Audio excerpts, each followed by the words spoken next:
Пайғамбарымыз саллаллаху алейхи ва салламның көптеген хадистерінде келеді. Ким Аллах ахиретке иман келтірсе, қошынасын урматтасын дейді. Арабтар исламға чейін мақтанат эле, сыймықтанышат эле. Мына ким қошынасына жақшылық қылды, мен қошынама тамақ бердім, қошынама чай бердім, қошынама пайда жеткірдім деп, аябай бұлар ушу бири-бирине сен қошынаңа қандай мамиле қыласың, сен қошынаңа қандай мамиле қыласың деп бири-биринен ушундай жарышышат эле. Ислам келгенден кейін қошынаның оқуы дағы көбейді.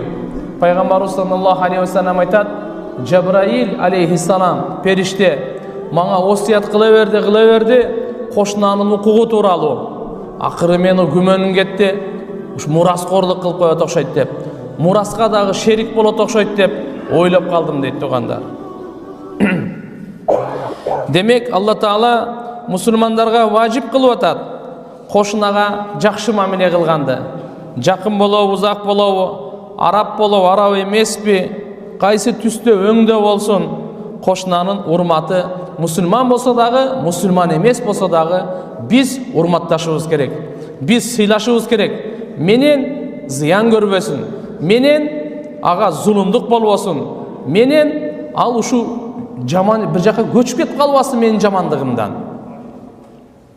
Пайғамбар саллаллаху алейхи ва саллям айтқан, сілер жақшы қошынаны Алла Тааладан сурагыла деген. Жақшы қошынаны сурагыла деп.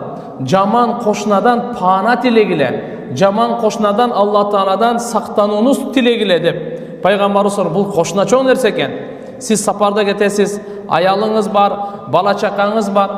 Хадисте ошон үчүн айтат: эгерде бирөө менен бир күнөө кылса, башка жоочун менен күнөө кылсаңыз бир жазылса, кошунага болсо 10 жазылат. Вот, например, бирөөнү уурдады бир нерсесин, бирөөнүн бир нерсесин уурулук кылды, бир чоң күнөө жазылса, кошунаныкын уурулук кылса 10 чоң күнөө жазылат. Бир жаман бирөөнүн зына кылып койду, ойноштук кылып койду, бир күнөө жазылса, кошунаныкы менен болсо 10 эсе жазылат. Эмне үчүн? Кошуна эмне үчүн кошуна? Аманчылык үчүн кошуна. Ал сизге ишенип, үй бүлө бала чакасын, мал мүлкүн таштап кетти сапарга, ажылыкка кетти, сапарга кетти, ооруп калып доктурга кетти, больницада жатат, а сиз кылган ишиңизди караңыз.